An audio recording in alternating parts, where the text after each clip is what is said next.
Hello and welcome back to Get Fit Guy. This is your host, Kevin Dunn. Today, I would like to talk about an important psychological aspect to fitness and its impact on the outcomes. This will also hold true for anything that you do in your life that you're working towards in terms of goals.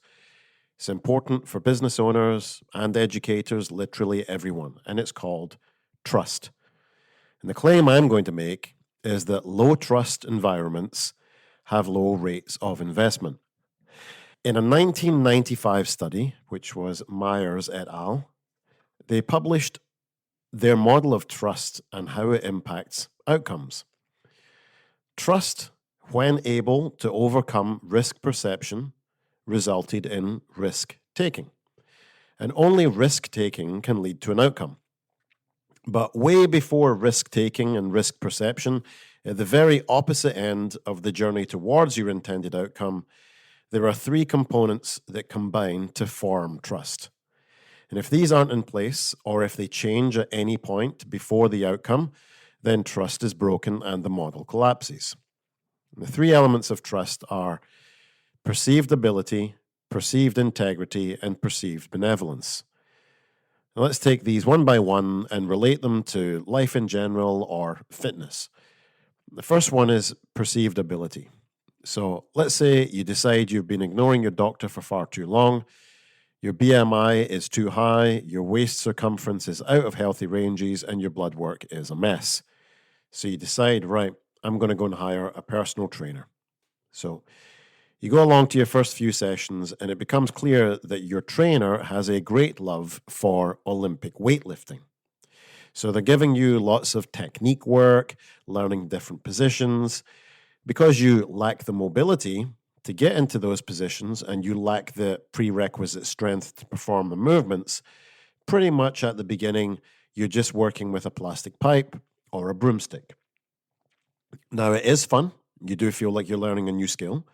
But after a month of doing this, although your positions are getting better, your body weight hasn't changed, and neither has your waist circumference.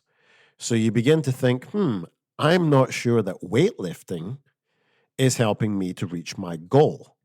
So you chat to your trainer, and they are adamant that this will help you if you just stick to the program.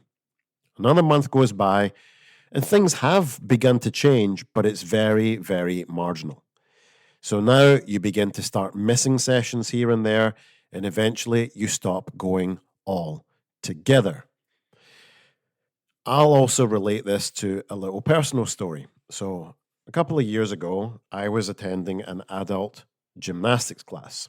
I wanted to improve my core strength and improve my balance and my upper body pulling capacity. And I also wanted to learn new skills like aerials, which are hands-free cartwheels, and work on handstand walking. And I loved this class.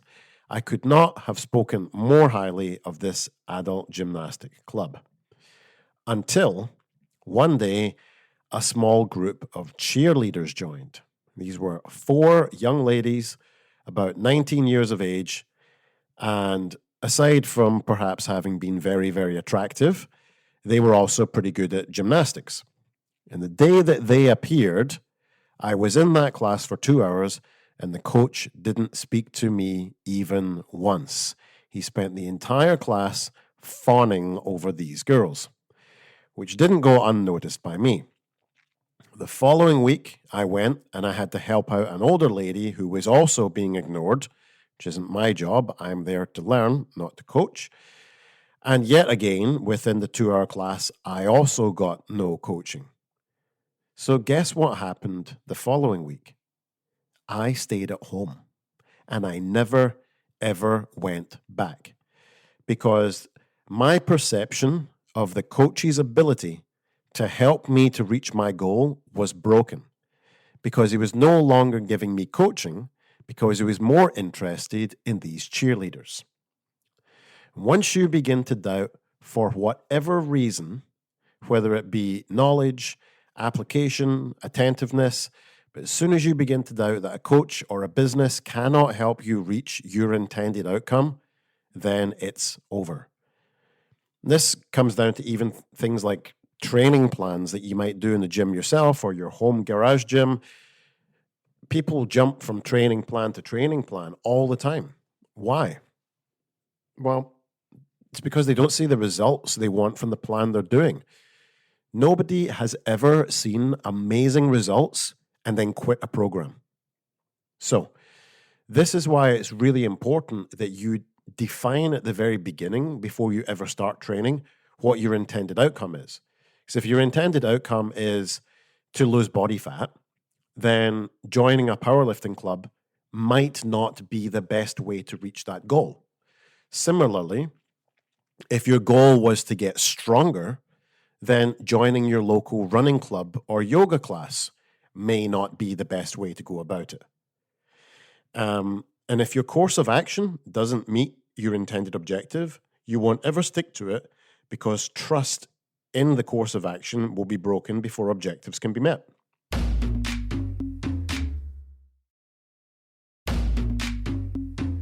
So next up is perceived integrity. And this one can be a little bit more difficult to understand because it's less objective and more subjective. So integrity, really I'd say, is the belief that a business or person is operating under an ethical framework, doing what's right, and being honest. Now, for some people, this could relate to last week's episode, where you may choose to go to a gym or do business with a company that aligns with environmental values, for example. Now, I know a guy who runs a gym in Southern California, and his gym account on Instagram and his personal account are the same.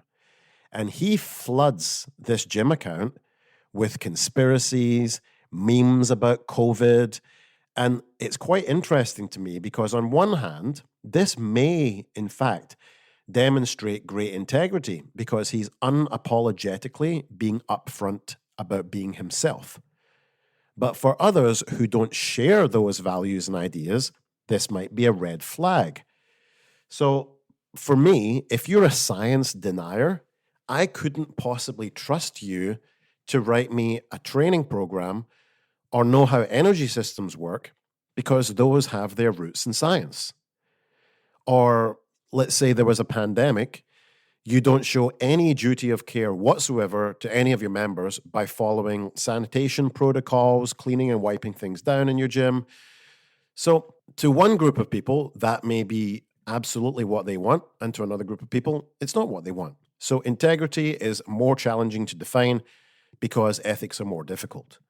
For some people, they're going to follow what we call utilitarianism, which is where what is ethical is what provides the most people with the most happiness, which contrasts with what we call Kantian ethics, which is what is good is really what any reasonable person would say is good and doesn't have any one person's happiness attached to it.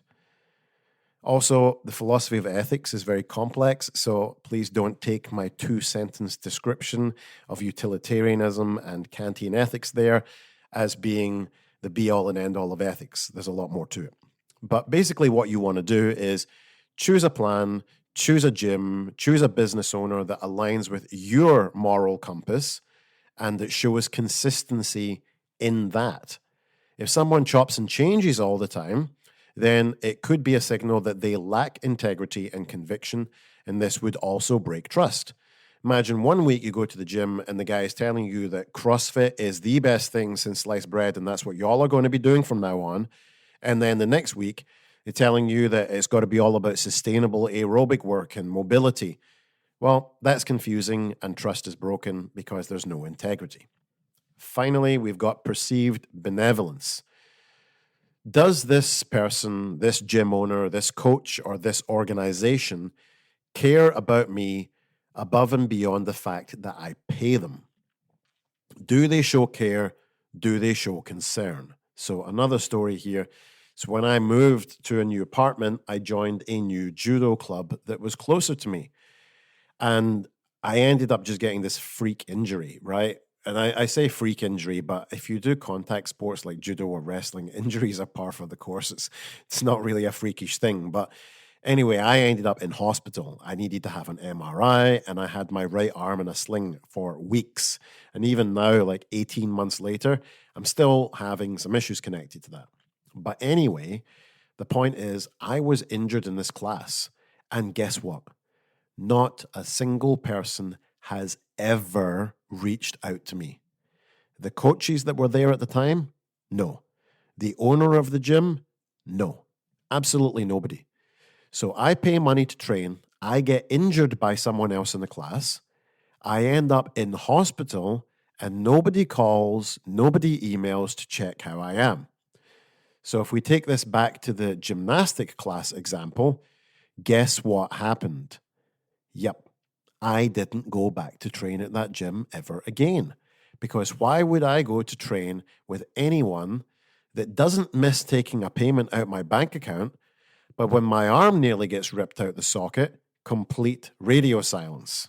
Benevolence was missing, trust was broken, and therefore I never went back.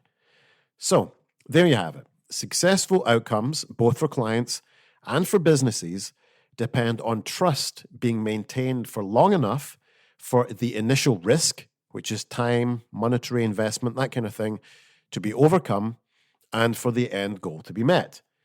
If at any point on the road towards the intended outcome, trust is broken by a lack of ability, lack of integrity, or lack of benevolence, then you will be unlikely to sustain things long enough to meet the end goal. If you have any questions about this, have any fun experiences you want to share, or just want to say hi, please send me an email on getfitguy@quickanddirtytips.com. Get Fit Guy is a Quick and Dirty Tips podcast. Thanks to the team at Quick and Dirty Tips, Morgan Christensen, Holly Hutchins, Brandon Getchis, and Davina Tomlin. And me, Kevin Dunn. If you have a question, you could also send me a voicemail at 510-353-3104. Send me an email, as I said, getfitguy@quickanddirtytips.com. Check out quickanddirtytips.com for more information, or check out the show notes in your podcast app.